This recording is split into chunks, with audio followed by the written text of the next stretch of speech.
ಕೇಳುಗ ಮಿತ್ರರೇ ನಮಸ್ಕಾರ. ಬೇತಾಳದ ಕಥೆಗಳು ಮಾಲಿಕೆಯಲ್ಲಿ ಇಂದಿನ ಕತೆ ಕರ್ತವ್ಯದ ಗಡಿ. ಯಥಾ ಪ್ರಕಾರ ವಿಕ್ರಮಾದಿತ್ಯ ರಾಜನು ಬೇತಾಳವನ್ನ ಹೆಗಲಿಗೇರಿಸಿಕೊಂಡು ನಡೆಯತೊಡಗ್ತಾನೆ. ಆಗ ಅವನ ಶ್ರಮ ಕಡಿಮೆ ಮಾಡೋಕೆ ಅಂತ ಬೇತಾಳವು ಮತ್ತೊಂದು ಕಥೆಯನ್ನ ಹೇಳೋಕೆ ಪ್ರಾರಂಭ ಮಾಡಿತು. ಒಬ್ಬ ಯುವ ಸೈನಿಕನು ತನ್ನ ದೇಶಕ್ಕೆ ಅಪಾರವಾದ ನಿಷ್ಠೆ ಇದ್ದವನಾಗಿದ್ದ. ಅವನು ಯುದ್ಧದಲ್ಲಿ ತನ್ನ ಶೌರ್ಯದಿಂದ ಪ್ರಸಿದ್ಧನಾಗಿದ್ದ. ಒಂದು ದಿನ ಶತ್ರು ರಾಜ್ಯದ ದಾಳಿ ಸಂಭವಿಸಿತು. ಎಲ್ಲಾ ಸೈನಿಕರಿಗೆ ತಕ್ಷಣ ಯುದ್ಧ ಭೂಮಿಗೆ ಹಾಜರಾಗುವ ಆದೇಶ ಬಂತು. ಆ ಸಮಯದಲ್ಲಿ ಸೈನಿಕನ ತಾಯಿ ತೀವ್ರ ಅನಾರೋಗ್ಯದಿಂದ ಮರಣಶಯ್ಯೆಯಲ್ಲಿದ್ದಳು. ತಾಯಿ ಅವನ ಕೈ ಹಿಡಿದು ಕೇಳಿದ್ಲು, ನನ್ನ ಮಗನೇ, ನಾನು ಹೆಚ್ಚು ದಿನ ಬದುಕೋದಿಲ್ಲ, ನನ್ನ ಕೊನೆಯ ಕ್ಷಣಗಳಲ್ಲಿ ನನ್ನನ್ನ ಬಿಟ್ಟು ಹೋಗಬೇಡ ಅಂತ. ಸೈನಿಕನ ಹೃದಯ ಕದಡಿತು.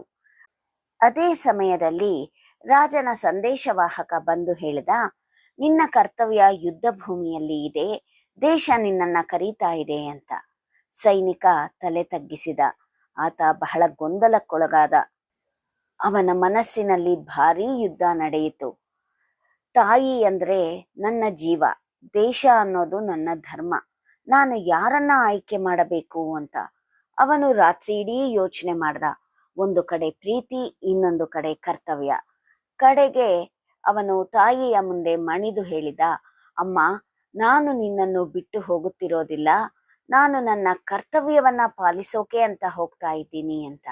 ತಾಯಿ ಕಣ್ಣೀರಿನಿಂದ ನಗುತ್ತಾ ಆಶೀರ್ವಾದ ಮಾಡಿದ್ಲು. ಅವನು ತನ್ನ ತಾಯಿಗೆ ಸೂಕ್ತ ಆರೈಕೆ ವ್ಯವಸ್ಥೆಯನ್ನ ಮಾಡಿಸಿ ಯುದ್ಧಕ್ಕೆ ಹೋದ. ಈಗ ಬೇತಾಳವು ವಿಕ್ರಮಾದಿತ್ಯ ರಾಜನನ್ನ ಪ್ರಶ್ನೆ ಮಾಡ್ತು, ಅವನು ಸರಿಯಾದ ನಿರ್ಧಾರವನ್ನ ತೆಗೆದುಕೊಂಡನ ಅಥವಾ ತಾಯಿಯನ್ನು ಬಿಟ್ಟು ಹೋಗುವುದು ಅಧರ್ಮವೇ ಅಂತ. ಆಗ ವಿಕ್ರಮಾದಿತ್ಯನು ಹೀಗೆ ಹೇಳ್ದ, ಕರ್ತವ್ಯವು ವೈಯಕ್ತಿಕ ಪ್ರೀತಿಗಿಂತ ಮೇಲೆ ಇರುವಂಥದ್ದು, ಸಮಾಜದ ರಕ್ಷಣೆಯೇ ದೊಡ್ಡ ಧರ್ಮ. ಆದ್ದರಿಂದ ಸೈನಿಕ ಸರಿಯಾದ ನಿರ್ಧಾರ ತೆಗೆದುಕೊಂಡ ಅಂತ. ಜೀವನದಲ್ಲಿ ಕೆಲವು ಸಾರಿ ನಿರ್ಧಾರಗಳು ನೋವಿನಿಂದ ಕೂಡಿರುತ್ತವೆ. ನಿಜವಾದ ಧರ್ಮ ತ್ಯಾಗವನ್ನ ಬೇಡುತ್ತೆ ಅಂತ ಹೇಳಿದ. ಹೀಗೆ ರಾಜನಿಗೆ ಮೌನಭಂಗ ಆದ ಕೂಡಲೇ ಬೇತಾಳವು ಮತ್ತೆ ಮರದ ಕೊಂಬೆಗೆ ಹೋಗಿ ನೇತು ಹಾಕಿಕೊಂಡಿತು. ಶ್ರೋತೃಗಳೇ, ಇದಾಗಿತ್ತು ಇಂದಿನ ಕತೆ. ಕೇಳಿದ್ದಕ್ಕಾಗಿ ತಮಗೆಲ್ಲ ಧನ್ಯವಾದಗಳು.